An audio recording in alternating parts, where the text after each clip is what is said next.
précipité s'il trouve un amen. Avec toi mon Dieu, Avec mon Dieu, avec toi mon Dieu, j'ai franchi l'inébiraille.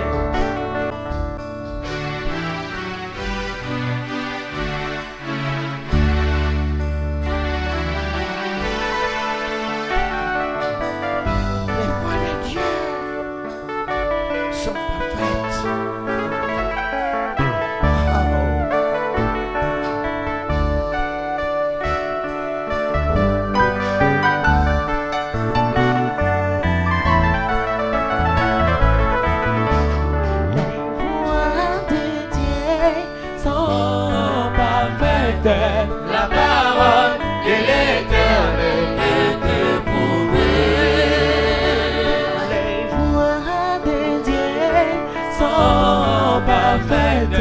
La parole de l'Éternel est éprouvée. Avec toi, Avec toi, je vais précipiter s'il trouve un amen. avec toi mon Dieu, Avec mon Dieu, avec toi mon Dieu, j'ai franchi. Amen, Père de Dieu. Amen, famille de Christ. Dans sa marche avec Dieu, au commencement, c'est Dieu qui venait vers l'homme. Mais depuis le jour où Adam et Ève se sont rendus coupables de péché, c'est désormais l'homme qui recherche la face de Dieu.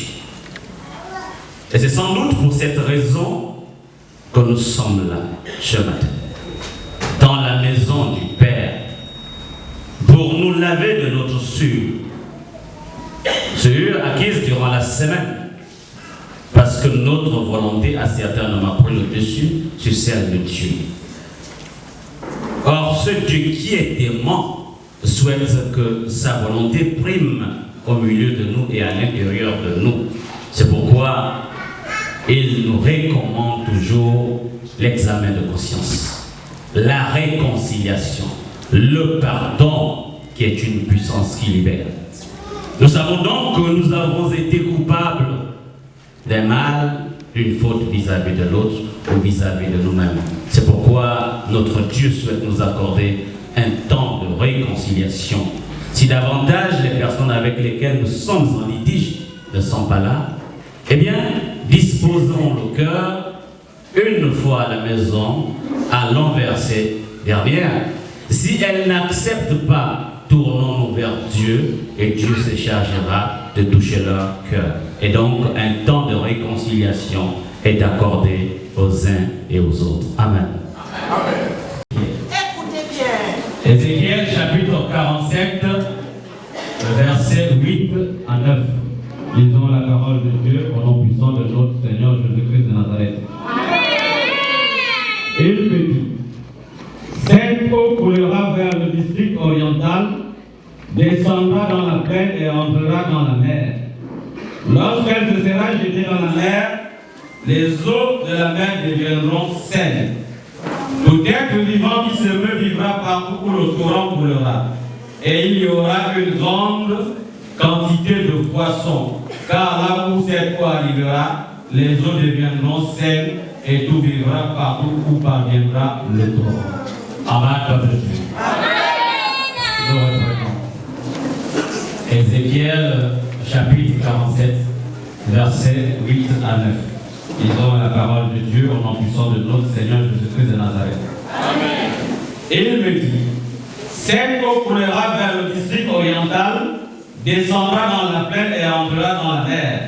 Lorsqu'elle se sera jetée dans la mer, les eaux de la mer deviendront saines. Tout être qui se meut vivra partout où le torrent coulera, et il y aura une grande quantité de poissons, car là où cette eau arrivera, les eaux deviendront saines, et tout vivra partout où parviendra le torrent. Amen, peuple de Dieu. Amen. Amen, famille de Christ. Amen. Voilà. Texte plutôt technique. Mais technique, si nous restons dans la compréhension charnelle des choses. si nous disposons notre esprit et notre corps. Parce que les choses de Dieu s'accompagnent nécessairement d'une certaine concentration. S'accompagnent nécessairement d'un minimum d'attention. C'est parce que souvent nous ne sommes pas attentionnés qu'à la fin, et j'aime le dire, nous devenons comme Alice au pays de merveilles. C'est-à-dire faire sur place. Parce que cette dernière, revant sur son lit, se voyant en train de sauver la reine d'Angleterre, elle n'avait pas bougé, elle était dans le sommeil. Et plusieurs parmi nous, à cause du défaut de concentration, sortent d'ici sans rien recueillir. Ne parviennent pas à faire la différence entre ce qui est matériel, ce qui est charnel et ce qui est spirituel. Alors que parfois, l'écriture est simple et claire. Demain, vous savez, celui qui a le cantique qui vient de passer là, nous qui ne savons pas chanter, nous aimons nous asseoir sur les cantiques. Mais c'est un contraste, il ne sait pas chanter, mais il aime s'asseoir sur les cantiques. Cette prophétie vient de vous condamner.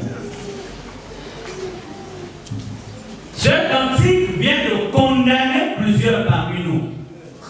L'Éternel jugera son peuple. Mais il aura pitié d'eux en voyant que pour quelle raison? Parce qu'ils ont tellement enseigné qu'en principe, ayant été enseigné, ayant été enseigné, il n'y a plus d'esclaves ni d'hommes libres. Nous sommes tous devenus membres du corps de Christ. Et donc celui qui se sera rendu encore coupable de ne pas être membre du corps du Christ, lui sera jugé. Et Dieu épargnera ses serviteurs parce qu'ils avaient fait leur travail. Amen, peuple de Dieu. J'élargis cette notion de serviteur à ceux qui parmi nous ou parmi vous se rendent agréables à Dieu de par leur manière de faire, de par leur manière d'être dans la maison de Dieu. Être et faire dans la maison de Dieu suppose et suggère une attitude d'enfant obéissant. Or, un enfant obéissant a deux manières d'être. Il fait, ensuite il vient vérifier, ou il vérifie avant qu'on ne lui demande. C'est quoi vérifier avant qu'on le demande? C'est être en contact avec les Écritures en permanence. C'est quoi faire ensuite venir demander? C'est dire, les serviteurs ont dit, assurément si c'est fait, c'est excellent la Bible. Alors je vais d'abord faire, et maintenant s'il y a quelque chose qui t'a donné l'esprit, je reviens vers eux pour dire, vous m'avez demandé de faire ceci, j'ai fait. Mais en réalité, je l'ai fait parce que je suis un enfant obéissant à la parole de Dieu, mais je voulais comprendre le fondement de ce qui m'a été demandé. Pas besoin de fracas pour le demander. Simplement l'attitude d'un enfant obéissant. Amen, peuple de Dieu. Après avoir dit ça, je voudrais inviter chacun d'entre vous, d'entre nous, à entrer au-devant de soi et à se dire, j'ai les capacités nécessaires, j'ai la capacité nécessaire. Peut-être le mot peut troubler, les capacités, c'est la capacité nécessaire pour être parmi nous. Et ici, dans ce texte, c'est une vision. Une vision. Dieu prend son prophète en vision, en rêve, l'enlève. C'est pas quelque chose de physique. Et il dit, allons, viens, on va se promener. Je vais te montrer le temple de Jérusalem. D'ailleurs, pour les historiens, il n'y a pas à Jérusalem un fleuve qui conduit vers le temple. Ça n'existe pas. Alors que c'est écrit là. C'est donc pour comprendre que c'était une vision. Et voilà pourquoi je disais, ceux qui ont compris le dernier cantique ont compris là où nous partons. Je vous ai simplifié les choses. Et il y a l'eau. Et quand il se lève, il voit de l'eau.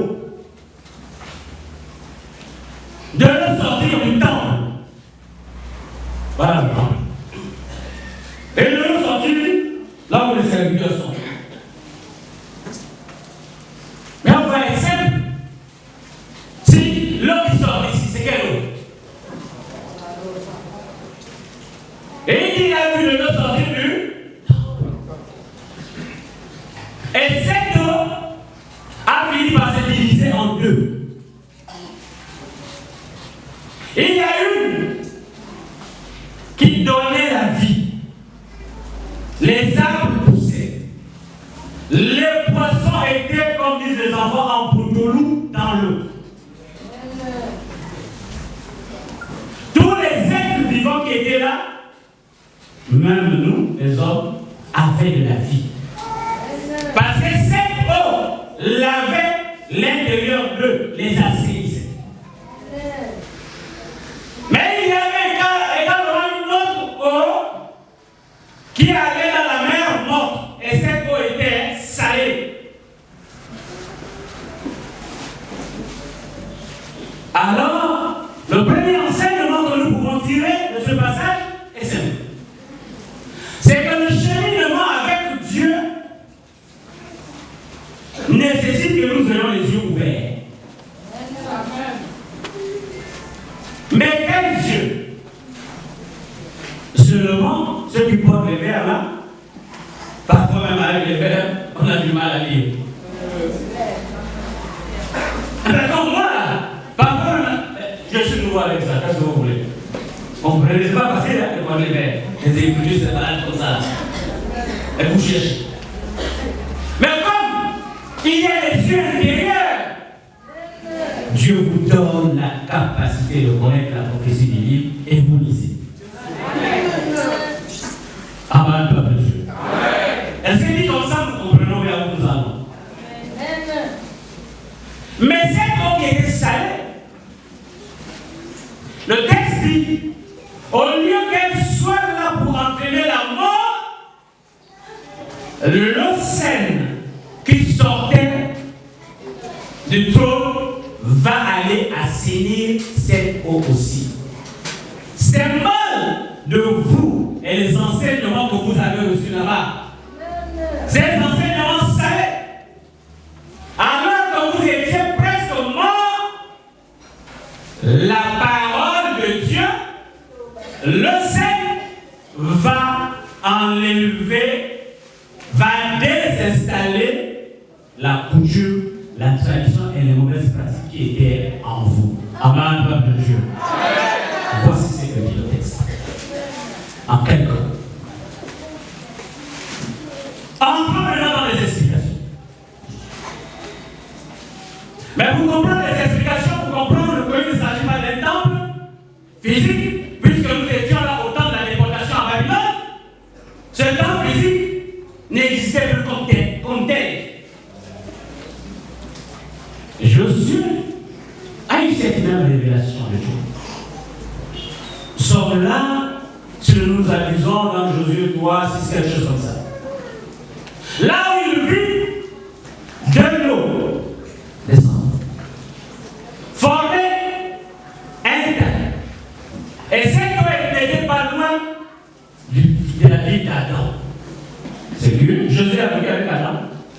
Mais Dieu nous montre un fleuve ou une eau qui descend d'en haut, qui forme un amant d'eau, maintenant loin de la maison d'Adam. Et à côté, il y a aussi une autre eau qui va vers la mer morte. Et cette eau, elle est néfaste. En résumé, nous avons plusieurs types d'eau. Il y a eau et eau. Il y a l'eau de la vie et l'eau nuisible hostile à la vie. Il y a église et église. Il y a enseignement et enseignement. C'est ça qu'on parle.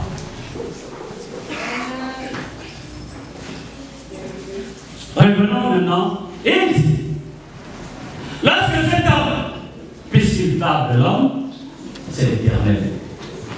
C'est simplement une manière de parler, un style de langage.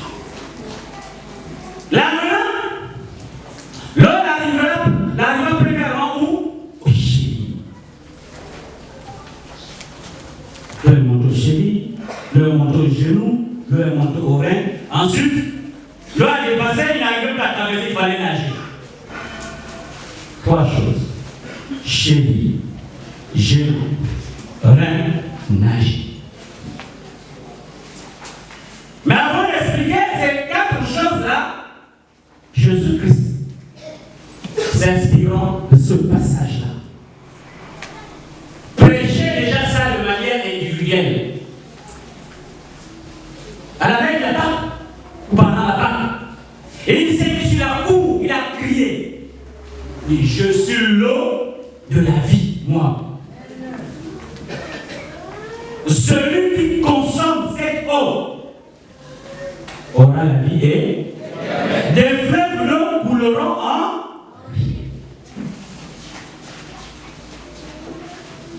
et lui le même Jésus, Christ.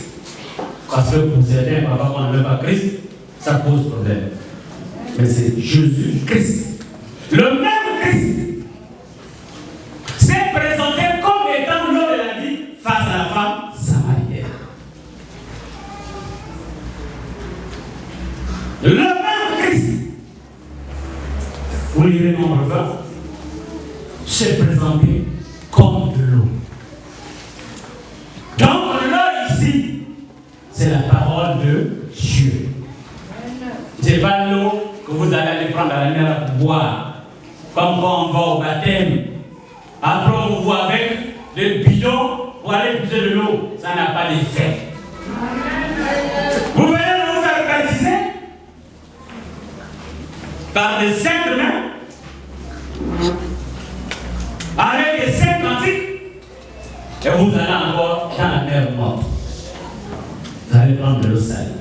C'est ça que plusieurs parmi vous. Ben oui, je n'ai pas envie de dire grave, mais c'est des erreurs mortelles. Si nous avons compris que l'eau c'est Christ, ce même Christ, qui sentant sa mort arriver, mort charnelle, passé de cette vie à l'au-delà vers le Père, était conscient, il appela ses disciples, il ôta ses vêtements, et il prit un bail, un habit, on dit, il le sait, ensuite il versa de l'huile. C'est pour ça. Il se l'attacha, il se le frotta. Donc Christ fait corps avec l'habit, avec lequel il va laver les pieds de ses disciples. Transmission de pouvoir spirituel. Pierre a dit non, mais tu ne peux pas nous laver les pieds. Il dit bien, mais je comprends encore rien. Mais demain tu comprendras. Il dit non. Et Jésus a dit, si je ne te lave pas les pieds, tu n'auras pas part avec moi. Si à travers cet enseignement, les pieds c'est le symbole de notre marche. Dans ce monde, les chevilles c'est le symbole de la marche. Et Jésus, conscient de la marche évangélique, apostolique de ses disciples, prit le soin de le laver avec une transmission spirituelle à travers l'huile, à travers le vêtement, parce que ce qui est à l'intérieur est comme ce qui est à l'extérieur.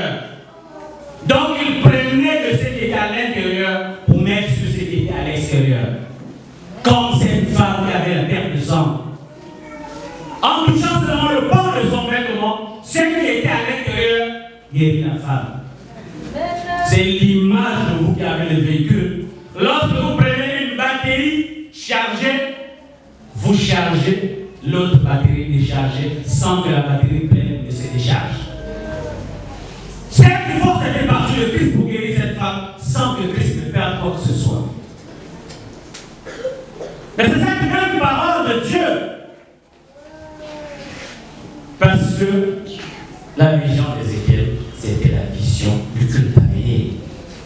C'était la vision du temple à venir.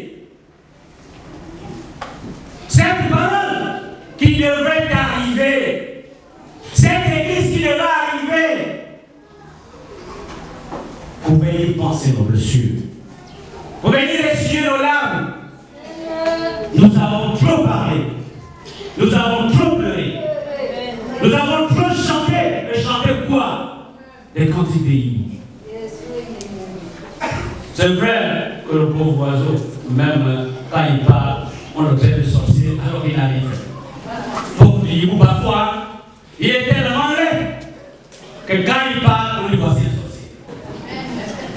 Mais ce sont ces enseignements à salaire là qui vous ont enseigné ça, que même quand le candidat passe un sorcier.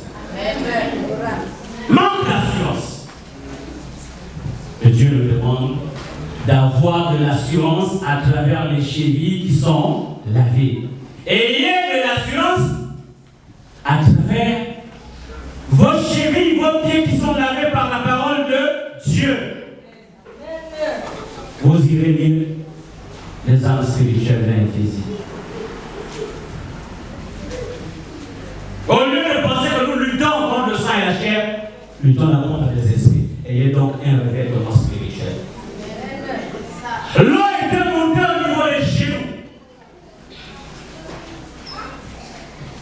C'est quoi le symbole du genou?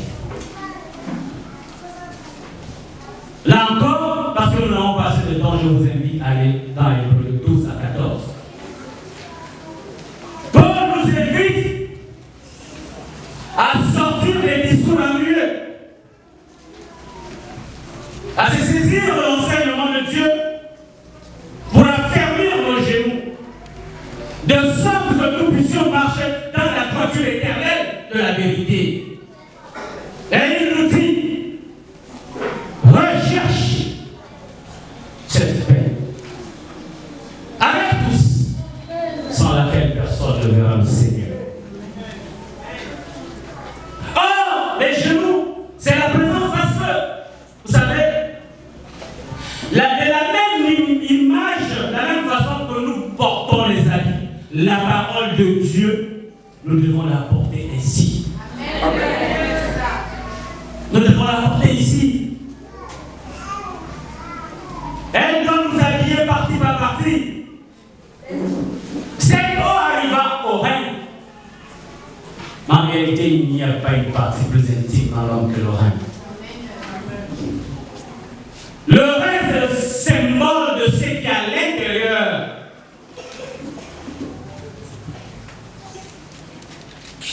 L'Esprit de Dieu qui anime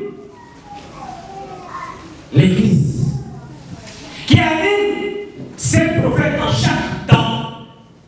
Cet esprit-là, nous devons pouvoir l'avoir comme ceinture au rein. Parce que lorsque vous prenez une maison là, comme là où nous sommes, le soubassement constitue le rein. Si vous enlevez ça là, la carcasse qu'on appelle le squelette la tombe. Dans la spiritualité, c'est la même chose. Parce que la Bible est un livre à l'intérieur, il y a des codes, des signes.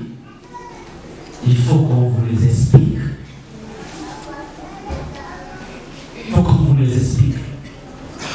Et la même eau continua au point que Ézéchiel ne pouvait plus traverser, il fallait nager. Et là, vous pouvez nous demander, mais comment est-ce que Dieu peut mettre son serviteur face à une situation où il ne peut plus nager? La foi déplace les. Cette reste le symbole de la foi. Parce que face à tout obstacle, c'est notre foi qui nous amène à déplacer les montagnes. Et ce temple que Dieu voulait, qui était à venir, c'est celui que vous avez chanté tout à l'heure.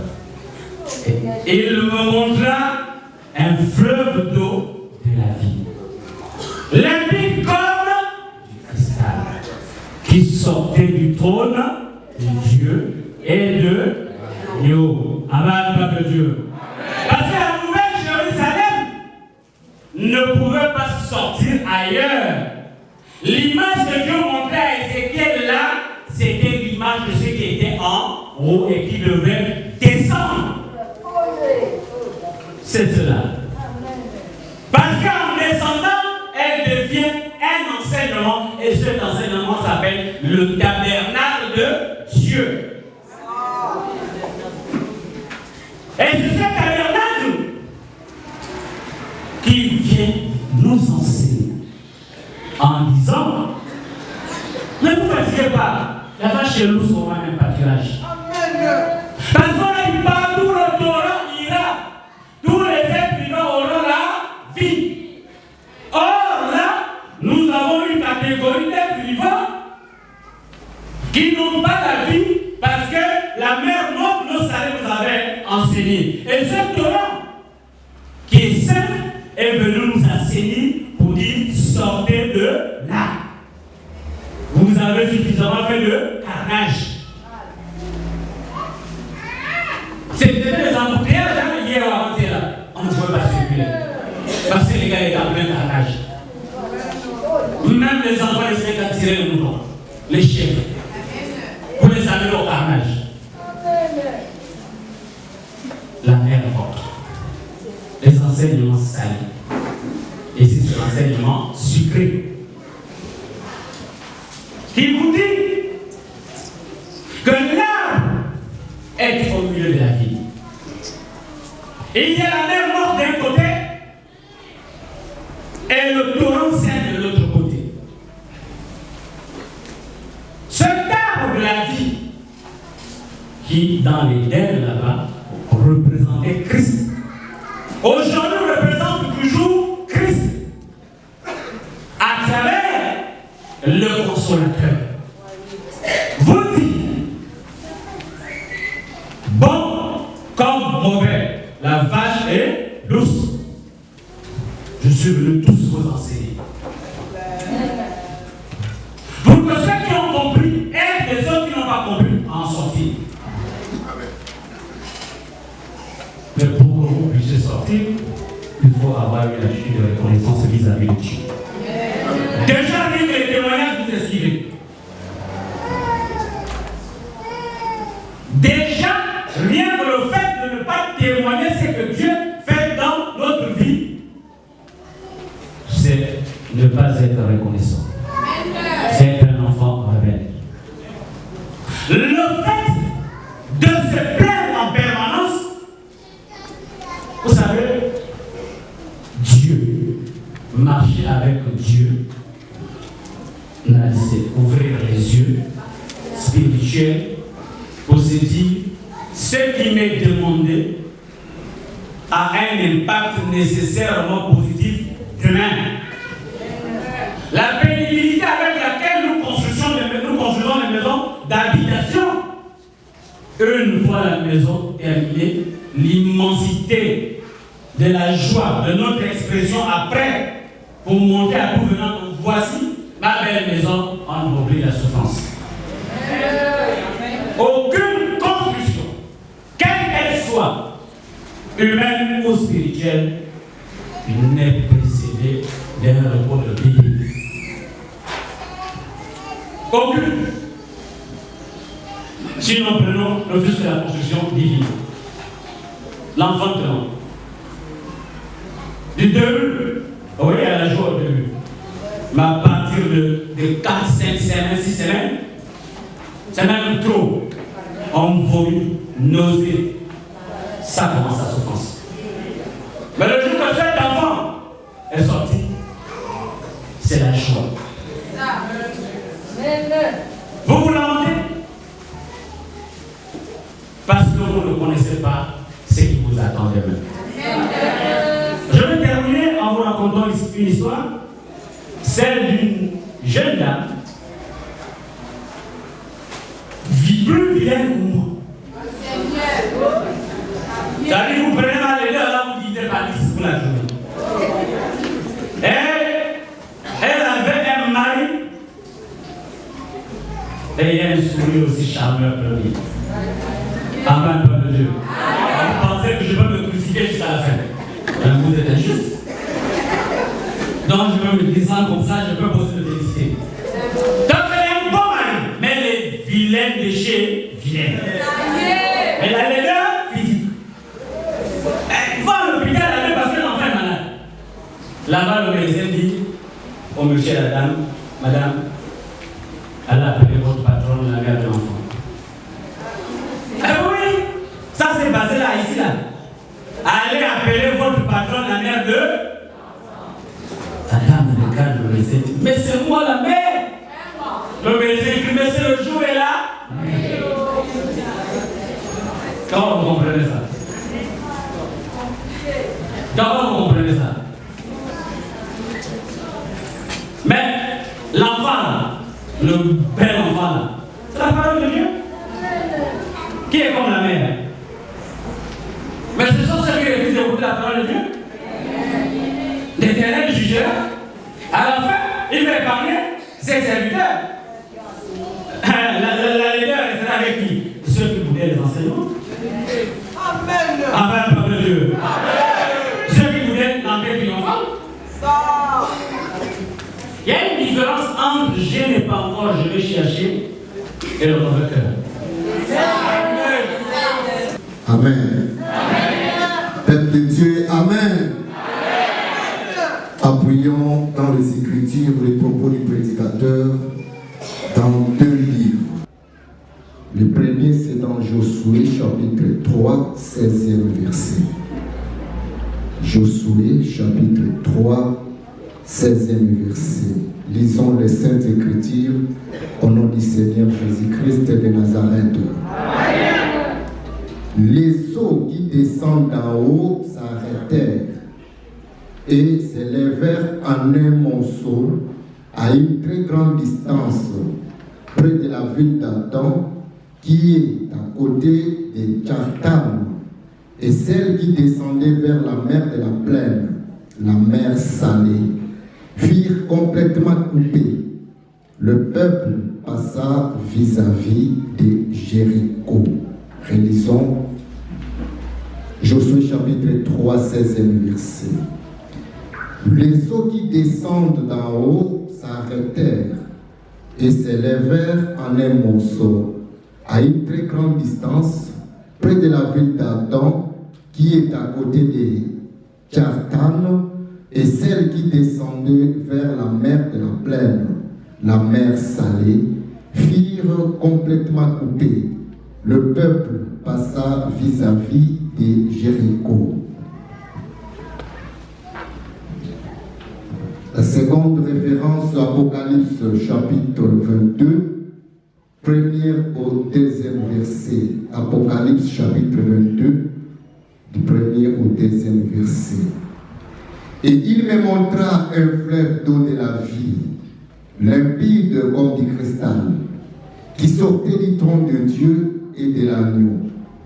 Au milieu de la place de la ville et sur les 2 bords du fleuve, il y avait un arbre de vie, produisant 12 fois des fruits, rendant son fruit chaque mois et dont les feuilles servaient à la guérison des nations. Nous réalisons Apocalypse 22, 1 à 2. Et il me montra un fleuve d'eau de la vie, limpide comme du cristal, qui sortait du trône de Dieu et de l'agneau. Au milieu de la place de la ville, et sur les 2 bords du fleuve, il y avait un arbre de vie, produisant 12 fois des fruits, rendant son fruit chaque mois, et dont les feuilles servaient à la guérison des nations. Amen. Amen. Et il n'y aura jamais un mois ou un dimanche qui manquera de témoignage si nous sommes sincères avec nous. Le témoignage, il y en a. Et ce n'est pas des témoignages préfabriqués. Les témoignages où les femmes viennent déjà prêtes avec le Coran et les pailles. Parce qu'on connaît que lorsqu'un véhicule fait l'accident, ça tourne les 4 mois en haut. Et on prévoit déjà ce soir l'accompagnement. Ce n'est pas ce type de témoignage-là. Les témoignages dont il est question se résument en deux choses. Et nous allons terminer par là. L'autel et le fleuve. L'autel et le fleuve annoncent deux types de sacrificature. La sainte sacrificature, Jésus mis à la croix, symbole de l'autel, qui s'adresse à Dieu. Père, je te remets mon esprit. Amen. Il est mort à la croix pour nous, pauvres pécheurs, en honneur de son Dieu. La sainte sacrificature. Et il y a la sacrificature royale adressée aux hommes. Jésus à la croix, l'eau et le sang sortent pour laver nos péchés. 7e trompette.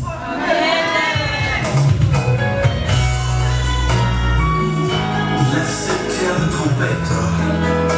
Page 109, 121 cantique. Apocalypse 11, 15, 18. Amen. Yahweh,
Prions Dieu parce que le témoignage de notre Seigneur Jésus-Christ de Nazareth est un esprit de la prophétie. Le roi des rois et le Seigneur des seigneurs. Tu es ma lumière.